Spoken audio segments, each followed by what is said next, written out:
लोग दशम स्कंद के त्रयोदश अध्याय में प्रवेश कर गए हैं कल। तो वहां पर जब परीक्षित जी महाराज जी ने प्रश्न किया श्री सुखदेव गोस्वामी से कि 5वें वर्ष की लीला बालकों ने छठे वर्ष में क्यों वर्णन की, अवश्य ही इसके पीछे कोई रहस्य है।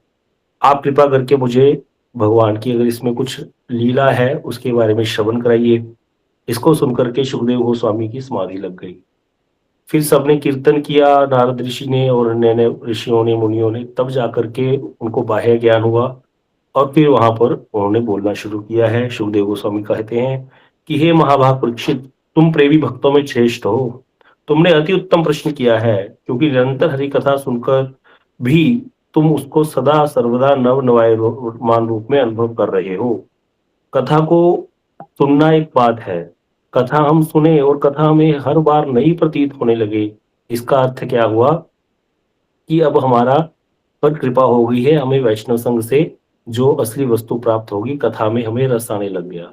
तो कथा नवनवाय रूप में प्रतीत होती है भक्तों को। तो इसी प्रकार यहाँ पर जो सुखदेव गोस्वामी है वो परीक्षित जी महाराज जी को बहुत ही जो है वंदना, प्रशंसा करते हैं उनकी। आगे कहते हैं, बड़ा सुंदर श्लोक है, सतामयम सारभृताम निसर्गो यदर्थ वाणी श्रुति चेतसामपि प्रतिक्षणम नव अव्यत अच्युतस्य यत स्त्रियाणाम विटानामिव साधु वार्ता। कहते जिनकी वाणी, जिनका कान, जिनका हृदय भगवान की लीला कथाओं के श्रवण और चिंतन में सर्वदा रमे रहते हैं, जिनकी वाणी, जिनके कान और जिनका हृदय सदा भगवान की लीला कथाओं में, श्रवण में, चिंतन में लगे रहते हैं, रमे रहते हैं, कहते उन सब सारग्राही साधुओं को स्वभाव से ही श्री कृष्ण की कथाएं उसी प्रकार नवनवाय रूप में प्रतीत होती हैं, जैसे एक लंपट व्यक्ति को स्त्रियों की चर्चा, नित्य नूतन रस की अनुभूति होती है स्त्रियों की चर्चा करने में। जो लड़के छिछोरे होते हैं या जो कामी पुरुष होता है, वो कैसे स्त्रियों का चर्चा करते हैं, एक ही बात को बार बार पूछते रहेंगे, क्या हुआ था, कैसे हुआ था, है क्यों? क्योंकि उनको आनंद आता है, उसमें उसमें रस मिलता है। इसीलिए ये जड़ एग्जाम्पल को यहाँ पर, जड़ उदाहरण को यहाँ पर दिया, उपमा दी है कि कैसे प्रतीत होती है साधुओं को, संतों को भगवान की कथा, जिनका हृदय, जिनका मन, जिनकी वाणी, जिनके कान भगवान की कथा का स्वादन करते हैं, उनको कैसा प्रतीत होता है। बोले जैसे एक लंपट व्यक्ति को स्त्रियों की चर्चा नव नवायमान रूप में प्रतीत होती है। जब वो स्त्रियों की चर्चा करते हैं तो उनको बड़ा अच्छा लगता है और बार बार एक ही बात को सुन सुन करके उनको बड़ा आनंद आता है। यह चीज हम समझ सकते हैं, संसार में यही सब चल रहा है। तो इसीलिए यहाँ पर यह वाली एग्जाम्पल श्री सुखदेव गोस्वामी दे रहे हैं, ये वाला जो उन्होंने उपमा दी। तो इसीलिए यहाँ कह रहे हैं कि कैसे कैसी अनुभव होता है, साधुओं के लक्षण क्या है, कृष्ण ही उनकी वाणी, उनके कर्म और उनके मन के विषय होते हैं साधुओं के, और कोई भी वार्ता उनके हृदय में जाती ही नहीं। तो इसीलिए ऐसे कर करके प्रशंसा कर रहे हैं परीक्षित जी महाराज जी की। कहते हैं, परीक्षित तुम एकाग्रचित्त होकर के सुनो, यह भगवत तत्व अति गोपनीय होने पर भी तुम्हारे समक्ष इसका मैं वर्णन कर रहा हूं। मतलब क्या है, अभी जो हम लीला सुनने जा रहे हैं यह शायद हमारे सौभाग्य में नहीं थी, यह तो श्री परीक्षित जी महाराज जी के कारण उन पर कृपा करके सुखदेव गोस्वामी से रहस्य को वर्णन करने जा रहे हैं। जो कहते कहते आगे कह रहे हैं, क्योंकि गुरुजन अपने अनुगत प्रिय शिष्य को अति गूढ़ तत्व भी बता दिया करते हैं। जब देखते हैं, वक्ता जब देखता है कि जो श्रोता सामने जो बैठे हैं वो रसिक हैं, तो वो अति गूढ़ रहस्यों को भी प्रकट कर देते हैं, अति गूढ़ रहस्यों को। इसीलिए यहाँ पर ये गूढ़ लीला ठाकुर जी की सुनाने जा रहे हैं। कहते हैं, हे राजन, अब कथा कहाँ चल रही थी, कथा यहाँ तक चल रही थी। कृष्ण ने अपने सखाओं को बोला था एक दिन कि कल हम वन में ही जाकर के भोजन करेंगे, सब लोग अपना भोजन बना करके घर से लेकर के आना। पहले क्या होता था कि जो है ठाकुर जी के घर से ही ज्यादा भोजन आता था, तो यहाँ पर सबने अपने अपने घर से भोजन बनाने के लिए कृष्ण ने सबको सखाओं को बोल दिया, क्लेबार करके लेके आना अपने घर से, सबने कुछ ना कुछ लेकर के आना है। पहले क्या होता था, कोई लाता था, कोई नहीं भी लाता था, जैसे होता है ना किसी का लेके खा लिया भाई। लेकिन आज कृष्ण ने क्या बोला था कि सबको लेके आना है। और अगले दिन जब सुबह लेकर के पहुंचे थे भोजन, तो पहले तो वन विहार का वर्णन हुआ कृष्ण के, फिर अगासुर आ गया। अगासुर का वध का पूरा हमने कैसे उसको भगवान ने सर्व प्रगति प्रदान की वो सुना। ठाकुर जी अपने सखाओं को और ग्वाल बालकों को वहां से रक्षा करके अगासुर के मुख से अमृत संजीवनी दृष्टि के द्वारा जीवित करके उनको बाहर लेकर के आ गए। अभी तक भोजन इन्होंने नहीं किया। तो यह बात यहाँ पर आ गई। अब लीला में आ जाइए कि हम कहाँ पर खड़े हैं, ठाकुर जी कहाँ पर हैं।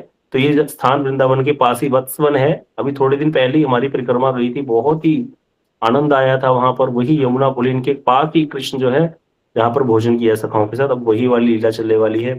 तो यहाँ ठाकुर जी जब लेकर के कृष्ण आए हैं तो पुलिन पर यमुना जी के किनारे उनको ले आए और उनसे कहने लगे, हे प्रिय सखाओ, देखो यह यमुना पुलिन अत्यंत रमणीय है और इसमें विकसित कमलों की गंध से आकृष्ट भ्रमों के गुंजन और पक्षियों के कलरव की प्रतिध्वनि से तीर के स्थित तीर पर जो वृक्ष हैं वो गूंज रहे हैं। यह स्थान कोमल और निर्मल बालू से परिपूर्ण है होने के कारण हमारी क्रीड़ा के लिए सब प्रकार से परिपूर्ण है, सामग्रियों से परिपूर्ण है। आप आज भी वहां जाओगे, वो स्थान ऐसा है वत्सवन, वहां पर यमुना जी के किनारा है और जैसे यहाँ वर्णन है कि बड़ी सुंदर बालू है, वैसा ही है। और वहां पे जो पशु पक्षी कलरव बड़ा सुनाई देता है, भ्रमरों का गुंजार भी सुनाई देता है। और वहां पर वैसे ही कभी कभी एकदम से मंद मंद हवा चलती है तो कभी तीव्र गति से हवा चलने लग जाती है। तो वृक्षों की, जैसे यहाँ बता रहे हैं ना, वृक्षों की गूंज रहे हैं वृक्ष, तो वहां पर वृक्षों की गुंजायमान भी श्रवण करने को, सुनने को मिलती है। बड़ा ही एकांत स्थान है। तो यह श्री विश्वनाथ चक्रवर्ती पाद जी इसको और अच्छे से वर्णन कर रहे हैं। कहते भोजन के लिए योग्य सुरम्य स्थान की प्रशंसा करते हुए कह रहे हैं, कृष्ण उस स्थान पर भोजन करने की प्रशंसा करते हुए कह रहे, अहो यह पुलिन तो अति रमणीय है। यहाँ पर हमारे श्रेणीबद्ध होकर भोजन करने के लिए और खेलने के लिए बहुत से उपकरण हैं। इस यमुना पुलिन पर अत्यंत कोमल और स्वच्छ बालू फैली है जिस पर हम सुखपूर्वक बैठ सकते हैं। और साथ ही यहाँ पर यमुना जी में खिले हुए कमलों के सौरभ से सुवासित है ये स्थान। अब यहाँ पर प्रश्न है कि यमुना जी में कमल कैसे खिल सकते हैं? भाई यमुना नदी तो चल रहा है पानी, चलते पानी में कमल कैसे खिल जाएगा? तो इसका जो उत्तर है वो यह है, यहाँ पर बताया गया है कि यमुना जी के पास ही, यमुना जी का पानी जब बाढ़ आती है ना तो आसपास हृद बन जाती है, हृद, उसमें यमुना जी का पानी इकट्ठा हो जाता है। अभी कभी लोग ब्रज आएंगे तो वो देखेंगे, इस बार तो बाढ़ आई थी तो यहाँ वृंदावन में अभी भी कई हृदों में पानी भरा पड़ा है। तो वहां पर कीचड़ होने से फिर वो वहां पर कमल खिल जाते थे। तो इस तरह से वो हृद में, यमुना जी के पास में जो पानी के हृद बने हुए हैं उनमें कमल खिले हुए हैं। और उनकी जो सुगंध है, बड़ी मीठी सुगंध जो है, उससे ही आकृष्ट होकर के भ्रमर आ गए हैं। और पक्षियों की मधुर ध्वनि से वो जो तट है बड़ा ही सुंदर हो गया है, वृक्ष सारे गुंजायमान हो गए हैं। इस तरह का वहां पर दृश्य है यमुना जी के किनारे का। तो भोजन काल हो गया था, धूप की गंध है, कहते हैं वहां पर वीणा मधुर वाद्य है, तो शीतल जल है और अत्यंत मनोरम छाया देख करके सभी सामग्रियां विद्यमान लगी ठाकुर जी को, कृष्ण को, और कहने लगे सारी ही सामग्री हमारे खेलने के लिए, हमारे भोजन के लिए विद्यमान है। और आगे कहने लगे, यह स्थान हमारे भोजन करने के लिए उपयुक्त है। दिन भी बहुत चढ़ाया है और हम भूख से व्याकुल हो रहे हैं, क्योंकि जाना, कृष्ण ने तो बोला था सुबह सुबह नाश्ता करेंगे वहां, लेकिन बीच में ये असुर आ गया तो इसमें 2 ढाई 3 घंटे तो लग ही गए होंगे, इसीलिए समय और ज्यादा निकल गया। तो कहने हम तो भूख से बड़ी व्याकुल हो रहे हैं, बछड़े पानी पीकर निकट ही धीरे धीरे घास चरते रहेंगे।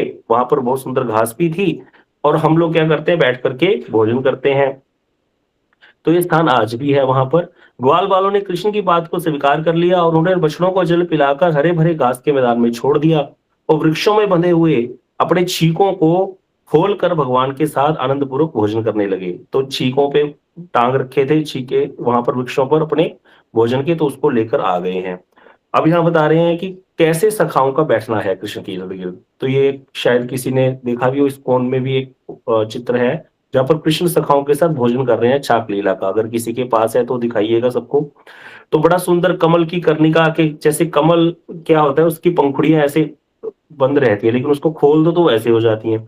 तो ऐसी कहते हैं जैसे कमल की कर्णिका के चारों ओर छोटी बड़ी पंखुड़ियां शोभित होती हैं, जैसे बीच में कर्णिका होती है, उसी प्रकार वन भोजन में जो ब्रज बालक है कृष्ण को चारों ओर से मंडली मंडली बना करके, पंक्ति बना करके एक दूसरे से सटके बैठ गए, बिल्कुल जुड़ करके, और आनंद से प्रफुल्ल नेत्रों सहित कृष्ण के सन्मुख बैठ गए। और यहाँ पर वर्णन क्या है, कृष्ण के सन्मुख बैठ गए सारे सखा। ये नहीं बताया कि अब एक समय में तो एक ही सखा या 2 3 सखा ही सन्मुख होंगे भगवान के, जो पीछे बैठे हैं वो सन्मुख कैसे होंगे? तो इसको श्री विष्णु चक्रवर्ती जी ने क्लियर किया है कि सबकी इच्छा क्या हो गई, मैं कृष्ण के सामने बैठूं। जैसे रासलीला में हुआ, सब गोपियों की इच्छा की क्या थी, कृष्ण हमारे साथ ही रास करें, तो कृष्ण ने उतने ही रूप प्रकट कर दिए। तो यहाँ पर कैसे हुआ बता रहे हैं जब मैं कृष्ण के सामने बैठूं, सबकी यह इच्छा हुई, प्रीति युक्त इच्छा को देख करके कृष्ण की जो संकल्प संकल्प शक्ति है, उसके अचिंत्य वैभव के कारण उस समय क्या हुआ, कृष्ण के मुख जो है और अंग समूह है वो सभी दिशाओं में प्रकट हो गए।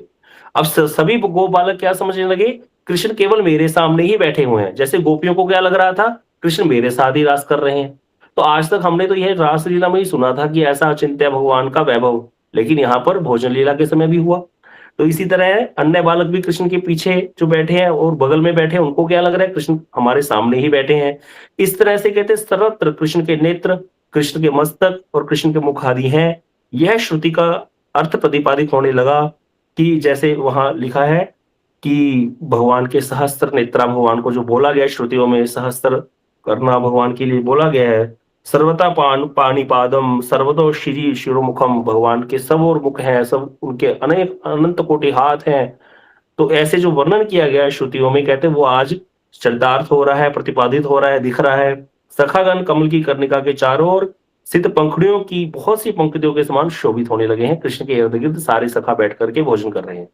अब ये जो भोजन लीला है भगवान की, एक जगह नहीं हुई ब्रज में, कई जगह पर भोजन लीला के स्थान है। कामा में जाएंगे, आदि वृंदावन जिसको बोला गया, वहां पर भी भोजन का स्थान है ठाकुर जी के। वहां पत्थर की थालियां हैं, आज भी भोजन थाली, जहां पर पत्थर की थालियों में कृष्ण और बलराम ने भोजन किया, सखाओं ने भोजन किया, दूध कटोरा है।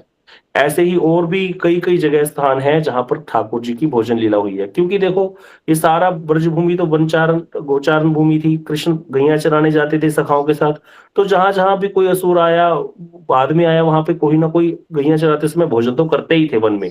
तो कई जगह पर ये भोजन के स्थान है। टेर कदम्ब है, यहाँ कामा में है भोजन थाली, ये जो वत्सवन है यहाँ पर भोजन का स्थान है। एक छोटी चरण पहाड़ी है, वहां पर है बड़ी चरण बठैन में, छोटी बठैन और बड़ी बठैन में भोजन करने का स्थान है ठाकुर जी के सखाओं के साथ। एक स्थान है गोवर्धन में, उसको तो जरूर दर्शन कीजिएगा कभी समय मिले। गोवर्धन में जब हम बड़ी परिक्रमा करते हैं तो वहां से एक रोड निकलती है राजस्थान को। तो जब हम पुछरी पहुंच जाते हैं, पुछरी से एक रोड जाती है साइड को, वहां से रास्ता जाता है और वहां पर एक जगह है, उसका नाम है शाम डाक। तो वहां पर आज भी वो पेड़ है जहां पर दोने उगते हैं, पत्ते जो है वो दोने के आकार के हो जाते हैं पेड़ के पत्ते। वहां पर सखाओं ने भोजन लीला की, सखाओं के साथ कृष्ण ने जब भोजन करने बैठे तो कोई बर्तन नहीं था। तो गोपियां कहने लगी क्या करें, अब बर्तन लेके आना तो भूल गई। तो कृष्ण ने क्या किया, पत्तों के ही बना करके दोने वहां पर भोजन किया है। तो आज भी वहां पर पेड़ है वो, कहते हैं जब हम गए थे तो राधा टीला पर भी है, हाँ यह ऐसा स्थान। राधा टीला जो वृंदावन में राधा टीला है, वहां पर भी है, दोनों उगते हैं पेड़ पर। ऐसे कितने ही स्थान है ब्रज में जहां पर छाक लीला हुई है। एक स्थान है ब्रज में 12 वनों में कुमुद वन है, कुमुद वन में भी भोजन लीला हुई है। बड़ा सुंदर पद है श्री परमानंद दास जी का, आज दही मीठो मदन गोपाल, बहुत सुंदर पद है। तो वहां कृष्ण सखाओं के साथ दही खा रहे हैं, जो कि श्री जी का अधरामृत है। श्री जी ने उसको लिया, फिर ठाकुर जी के मुख में दे दिया, और ठाकुर जी का और श्री जी का अधरामृत सखाओं ने पाया। तो बड़ा सुंदर वो पद परमानंद दास जी ने गाया है। तो इस तरह से बड़े ही स्थान है कृष्ण की जहां भोजन लीला हुई है, इसीलिए वृंदावन की भाई बहुत बहुत महिमा भी है। अब बता रहे हैं बालकों में से किसी ने तो क्या किया, पुष्प, किसी ने पत्ते, किसी ने पल्लव, किसी ने अंकुर, किसी ने फल और किसी ने छीके, किसी ने वृक्षों की छाल और किसी ने पत्थर को ही भोजन का पात्र बना करके भोजन आरंभ करना शुरू कर दिया। अब ऐसे ही उनके पास सारे उपकरण भोजन करने की क्या है, थाली तैयारी नहीं है। कोई कैसे कर रहा है, कोई किस प्रकार से भोजन कर रहा है। अब कृष्ण के साथ सभी ग्वाल बाल परस्पर एक दूसरे को अपने अपने घर से लाए हुए अन्न व्यंजन आदि का स्वाद दिखाकर, हे कृष्ण हे सुबल देखो इसका स्वाद कैसा मधुर है, ऐसे कह करके एक दूसरे को नाम ले लेकर के एक दूसरे को चखाकर स्वयं हंसते हुए और दूसरे को हंसाते हुए भोजन करने लगे। बहुत सुंदर भोजन लीला ये चल रही है। जब हमारे महाराज श्री के साथ हम सारे जो वैष्णव जब आते हैं, परिक्रमा चलती है, तो ऐसे ही भोजन का आनंद होता है। रास्ते में वन भोजन होता है सबके साथ जब परिक्रमा आती है। तो इसीलिए बड़ा ही सौभाग्य है उन लोगों का जिन्होंने महाराज जी के अनुगत्य में परिक्रमा की है। या अभी जो 14 से 21 तारीख में परिक्रमा होगी उसमें आएंगे लोग। तो कितना सुंदर वहां पर सुबह का नाश्ता भी वहां रास्ते में होता है और दोपहर का भोजन भी वही वन में ही होता है। बड़ा ही आनंद आता है, सब वैष्णव बैठे हैं, हम सब लोग साथ में बैठ करके एक साथ बड़ा ही आनंद, हंसते हंसाते सब कुछ भूल जाते हैं, जितने भी कष्ट हैं संसार के। और इतना अभिनव आनंद वहां पर स्फुटित होता है सब सब, जब वहां पर ऐसे लगता है द्वापर का जो समय था वो दोबारा यहाँ पर जो है प्रकट हो गया है, वही द्वापर काल ही प्रकट हो गया। जैसे द्वापर में लीलाएं करी कृष्ण ने आकर सखाओं के साथ भोजन करके आनंद दिया, ऐसे ही वैष्णव जो हैं वो आनंद प्रदान करते हैं हमें। इसीलिए कोई-कोई संत तो कहते हैं, कहते भैया द्वापर में नहीं कौन-सा युग आया था पहले त्रेता में बंदर भये, त्रेता में बंदर भये, द्वापर में भये ग्वाल और कलयुग में साधु भये तिलक कंठ और माल। ऐसे यहाँ पर बोलते हैं ब्रज में ये कहावत कि त्रेता में बंदर भये, जो त्रेता में बंदर बन करके जिन्होंने राम जी की सेवा की, द्वापर में भये ग्वाल, द्वापर में वही ग्वाल बन गए। बोले कलयुग में वो कौन कहाँ गए भैया वो सारे फिर? बोले कलयुग में साधु बने, वैष्णव बने, कलयुग में वैष्णव बने, तिलक कंठ और माल, तिलक धारण करते हैं, कंठी धारण करते हैं और माला पकड़ लेते हैं हाथ में। ये जो वैष्णव है ये वही है जो रामलीला में बंदर बने थे और कृष्ण लीला में जो ग्वाल बाल बने। तो कम सौभाग्य नहीं है, इसीलिए वैष्णव होना छोटा-मोटा पद नहीं है। बहुत सौभाग्य है जो जन वैष्णव होकर के भजन करते हैं, गुरु वैष्णव के अनुगत्य में रह करके। इसीलिए कभी यह सोचना नहीं चाहिए कि अरे वैष्णव तो दिखते नहीं। एक बात रहेगी हमेशा, वैष्णव बहुत ज़्यादा नहीं होंगे। आप अपने शहरों में रह रहे होंगे, कितने लोग दिखेंगे आपको माला करते हुए? बहुत ही कम। इसीलिए वैष्णव का मन बड़ा खराब रहता है इस चीज़ को देख कर के, कि कहाँ जाएँ, कहाँ संग करें। लेकिन अब man is a social animal, उसको कहीं तो कहीं बात करनी पड़ेगी भई, कहीं लेन-देन तो व्यवहार तो करना पड़ता है, संसार में रहते हैं। इसीलिए वैष्णव को बहुत प्रॉब्लम होती है, जब कहीं एक अकेला वैष्णव हो किसी सिटी में, उसको बहुत दिक्कत होती है। इसीलिए महाराज जी हमको हमेशा जो है कहते हैं कि आप प्रचार करो भक्ति का, लोगों को लगाओ, इससे हमारा आनंद वर्धन होगा। हमारे को भजन में सुगम हो जाएगा रास्ता हमारा। महाराज जी को क्या मिलेगा इसमें? उनको तो कुछ नहीं, उनको तो बस यही है कि कृष्ण भक्ति का प्रचार हो, सभी भगवान का भजन करें और उनका भवसागर जो है निकल जाए, पार हो जाए। लेकिन इसमें आनंद हमारा वर्धित होगा। इसीलिए वैष्णव जो है भक्ति का प्रचार हमें करना चाहिए। किसी भी तरीके से दूसरे व्यक्ति की सुकृतियाँ बनवाओ, कैसे भी करके। जब सुकृतियाँ इकट्ठी हो जाएँगी तो अपने आप भजन करने लग जाएगा। तो इसीलिए सबसे पहले किसी को हमेशा हमेशा हमें एकादशी व्रत करने के लिए लगाना चाहिए। एकादशी व्रत करे, तुलसी जी को जल दे, ठाकुर जी को प्रणाम करे, इतना कोई भी व्यक्ति कर लेता है सुन के, थोड़ा बहुत भी श्रद्धावान हो तो। फिर आगे जाकर के वो धीरे-धीरे प्याज लहसुन छोड़ेगा, माला ले लेगा हाथ में, वो सब बाद में की होता है। कोई-कोई होता है पहले से ही बहुत सुकृतिवान है तो आते ही हाथ में माला पकड़ ली और भजन करने लग गया, दीक्षित हो गया। लेकिन एकदम से ऐसा होता नहीं है। इसीलिए बहुत धैर्य रख करके दूसरे को हमें प्रचार में लेना चाहिए।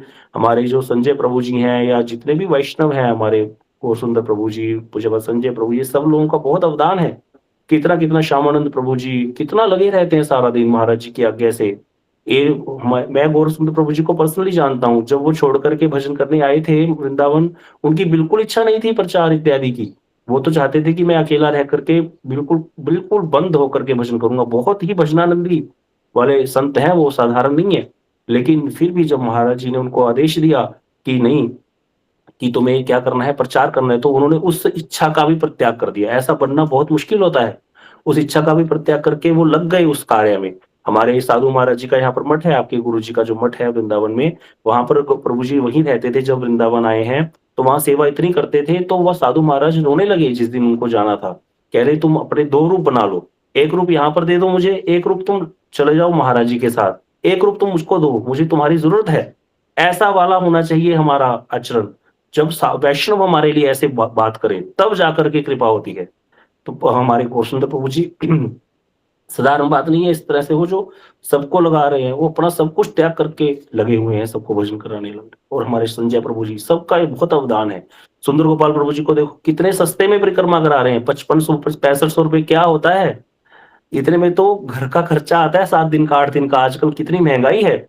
उतने में रहना, गाड़ियों में घुमाना, खिलाना-पिलाना और प्रसाद भी देखना कितना अच्छा होगा। तो ये इन सब का अवदान है हमारे लिए। इन पर आप सब लोग कृपा आशीर्वाद कीजिए, इनके लिए प्रार्थना कीजिए कि ऐसे ही कृष्ण इनको भजन में लगा करके रखें और हम भी इनका संग सबका, वैष्णव का, महाराज जी का करके आगे बढ़ सकें। तभी जाकर के भजन संभव हो पाएगा। अब यहाँ पर कहते बहुत सुंदर लीला चल रही है। कृष्ण के साथ सभी गोपालक, कृष्ण सभी बालकों को अपने साथ अपने-अपने घरों से लाए हुए अन्न व्यंजन आदि का आस्वादन दिखाने लगे सारे सखा। अब कहते हैं यहाँ पर श्री विष्णु चक्रवर्ती जी बहुत सुंदर यहाँ पे वर्णन कर रहे हैं। कहते हैं अपने लड्डू, मिठाई, अब देखिए सुबह-सुबह का समय है और मुँह में पानी आ रहा है। पकोड़ा, शाक, सारा कुछ स्वयं खा करके और आस्वादन कर रहे हैं, दूसरे को अनुभव करा रहे हैं। कृष्ण के सखा पहले खुद खा लेते हैं, फिर कृष्ण को देते हैं और हम क्या करते हैं, ठाकुर जी को पहले देते हैं, फिर स्वयं खाते हैं। तो यहाँ पर विषय आश्रय बन जाता है, आश्रय विषय बन जाता है भक्ति में, जब भक्ति उस लेवल की हो जाएगी। तो इसीलिए कहते हैं, कृष्ण कहने लगे सारे सखा एक दूसरे को कहने लगे, हे कृष्ण, हे सुबल, हे श्री राम, देखो मेरे लड्डू, मेरे पकोड़े कितने स्वादिष्ट हैं, इन्हें खाओ। ऐसा कह करके अपने भोजन पात्रों में से उन वस्तुओं को कृष्ण तथा अन्य-अन्य सखाओं को हाथ में दे करके उसका स्वाद चखाने लगे। और यह भावार्थ है, श्री विष्णु चक्रवर्ती जी कहते क्या-क्या होता है, एक बालक क्या करता है, मालती का जो फूल होता है ना, वो खुशबू तो बड़ी अच्छी है, लेकिन बड़ा ही कड़वा होता है अगर खा ले कोई गलती से। जाति मालती आदि के फूलों और नीम के पत्तों को पकोड़े से आलू तो निकाल दिया, उसके अंदर मालती, नीम के पत्ते भर दिए और भर करके दूसरे सखा को दे करके कहते हैं, देखो सखा, ये कितना स्वादिष्ट पकौड़ा है मेरी मैया ने बनाया, खाओ तो, लो इसे खाओ। उसकी बात पे विश्वास करके वो जल्दी-जल्दी उसको खा लेता है और मुख में डालते ही, हाँ, कितना कड़वा है। इस प्रकार उसका विकृत मुख देख करके सभी लोग हँसते हैं और दूसरे को हँसाते हैं। इस तरह से कहते हैं यहाँ पर हास्य कौतुक सहित आनंदपूर्वक भोजन करते हुए कोई सखा दूसरे को मार करके भी भाग जाता है। अब यहाँ पर बहुत सुंदर श्लोकों में वर्णन कर रहे हैं श्री सुखदेव गोस्वामी, जो समस्त यज्ञों के भोक्ता हैं। भगवान ने गीता में बोला, हम ही सर्व यज्ञानां भोक्ता च प्रभुरेव च, मैं सब यज्ञों का भोक्ता हूँ। वो कृष्ण बालकोचित क्रीड़ा करते हुए फेट के मध्य में वंशी कस रखी है। यहाँ भगवान का अल्हड़ वेश बता रहे हैं, कैसा सुंदर वेश है, अल्हड़ सा वेश, जैसे एक नट का वेश होता है। वंशी खोस रखी है मध्य में, फेटे के मध्य में, और श्रृंग और बेंत बगल में दबाए हुए हैं। बाएं हाथ में क्या है, दही भात का कोर ले रखा है, और उंगलियों के बीच में क्या है, आंवला बेल इत्यादि फल जो है, मुरब्बे जो है रख दबा रखे हैं। अचार, एक उंगली में अचार है, दूसरी उंगली में मुरब्बा है आंवले का। इस तरह से सारे मुरब्बे दबा रखे हैं, बीच बीच में उसका भी आस्वादन कर रहे हैं कृष्ण। दोनों हाथों से खा रहे हैं, कोई खाता है दोनों हाथों से, एक हाथ में दही भात का कोर बाएं हाथ में, और दाएं हाथ में अचार मुरब्बे दबा रखे हैं। तो ये ब्रजलीला है भैया, यहाँ पर कोई नियम नहीं चलेगा। हम तो सारे वैष्णव दाएं हाथ से खाते हैं, बाएं हाथ तो प्रयोग ही नहीं करते। लेकिन यहाँ पर कृष्ण कैसे भोजन कर रहे हैं, तो इसलिए कहते, कमल की कर्णिका के समान सारे ग्वाल बालों से घिर कर बीच में बैठे हुए हैं कृष्ण, और अपने विनोदपूर्ण परिहास वचनों से अपने चारों ओर बैठे हुए मित्रों को हंसाते हुए भोजन कर रहे हैं। कितना सुंदर यहाँ पर लीला का वर्णन चल रहा है, कैसी विनोदी हैं प्रभु। इस पर उस समय कहते स्वर्ग के देवता भी इस लीला को देख करके आश्चर्यचकित हो गए थे। एक ये तो भगवान है, मोदी भी ऐसे, मोदी जी मंत्री हैं, प्रधानमंत्री हैं भाई, वो भी ऐसे हास परिहास करते हमें दिखे, कोई वीडियो आ जाए तो हमको कितना आश्चर्य होगा कि देखो प्रधानमंत्री है, छोटी मोटी बात है। और यहाँ पर क्या है, अनंत कोटि ब्रह्मांडपति, जो सबके क्या है, सबका परिचालना करने वाले, सबको जन्म देने वाले, सबके कारण, सर्व कारण कारण ईश्वर परम कृष्ण सच्चिदानंद विग्रह, अनादि राधे गोविंद, सर्व कारण कारण, जो सर्व कारण कारण है, वो इस प्रकार की लीला कर रहे हैं आनंदमयी। इस तरह यहाँ पर श्री विश्वनाथ चक्रवर्ती जी इसकी बहुत सुंदर टीका कर रहे हैं कि गोप बालकों के साथ कृष्ण की भोजन लीला का विशेष रूप से वर्णन कर रहे हैं। कृष्ण ने कमर के फेंटे में वेणु धारण कर रखी थी, और बाएं कोख में श्रृंग और लकुटी दबा रखे थे, और बाएं हाथ में दही भात का कोर है, ग्रास है, और उंगलियों के बीच में रुचि बढ़ाने वाले भोजन की रुचि कैसे बढ़ती है, फल ले लो, अचार ले लो, चटनी ले लो, मुरब्बे ले लो। तो दूसरे हाथ में अलग अलग जगहों पर ऐसी ऐसी सब चीजें दबा रखी हैं, कृष्ण ने फंसा रखा है, और दाहिने हाथ की उंगलियों से छोटे छोटे ग्रास मुख में डाल रहे हैं। और कमल की कर्णिका की भांति सारे सखा कृष्ण की मुख और मुख करके बैठे हैं, और नरम परिहासपूर्ण वचनों से हंसा रहे हैं। परिहासपूर्ण वचन होते हैं हंसी ठिठोली करना। कहते कह रहे हैं, जैसे कृष्ण क्या कह रहे हैं, अरे भ्रमरो, मेरे मुंह की ओर क्यों आ रहे हो। कृष्ण की मुख को कमल समझ करके भ्रमर मंडराने लगे। तो कृष्ण जैसे कहते हैं, शिव जगदीपाद जी कहते हैं, ऐसे लग रहा है जैसे कृष्ण भ्रमरों को कह रहे हैं, अरे मेरे मुख की ओर क्यों आ रहे हो। ये सामने बैठे ना अति सुकुमार मधुमंगल, इतना कोमल सा है मधुमंगल, देखो इसके मुख का मधुपान करो। अब मधुमंगल कौन है, ब्राह्मण है, थोड़ी देर में ही जनेऊ निकाल करके श्राप देने लग जाता है। तो मधुमंगल जो है इसको सुनकर के कहने लगा, प्यारे मित्र, मैं ब्राह्मण का पुत्र हूँ, तो मुझे भ्रमरों से क्यों कटवा रहे हो, लगता है तुम्हें ब्रह्म हत्या का भी कोई डर नहीं है। अब ऐसे कह करके जो है हंसी ठिठोली हो रही है। कहते और क्या हो रहा है, जैसे कृष्ण कह रहे हैं, अरे बंदरो, तुम भूखे लग रहे हो, फिर भी मेरे प्रिय सखागण निर्विघ्न रूप से भोजन कर रहे हैं, और तुम क्या है, तुम्हारा मन कर रहा है कि मैं भी भोजन करूं। जैसे हम कहीं खा रहे हो, बंदर देखता है ना, कुत्ता भी देखता है दूर से, तो ऐसे कृष्ण है बंदरों को जैसे कह रहे हो कि तुम लोग आ जाओ, अलक्षित रूप से आना, ताकि मेरे मित्र ना देख ले, आकर के ले जाओ। जैसे हमारे वृंदावन में होता है, आराम से व्यक्ति जा रहा होता है, पता नहीं कब चश्मा ले जाता है बंदर, पता नहीं कब हाथ से लेकर के जो भी हम व्यक्ति खा रहा होता है उसको लेकर के चला जाता है। ऐसे कहते हैं विष्णु चक्रवर्ती जी, कहते हैं कृष्ण बंदरों को भी जैसे कह रहे हैं।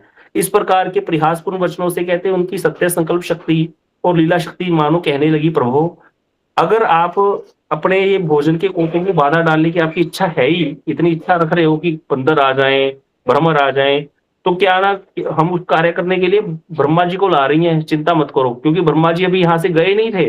ब्रह्मा जी तो अघासुर को देख करके, मोक्ष को देख करके, उसके सारूप्य को देख करके आश्चर्यचकित होकर के यहाँ खड़े थे अभी। अब यहाँ पर इसीलिए कहते हैं स्वर्गे लोके विशति, उस समय स्वर्ग लोकवासी देवता भी परम विस्मित होकर के इस लीला का दर्शन कर रहे थे।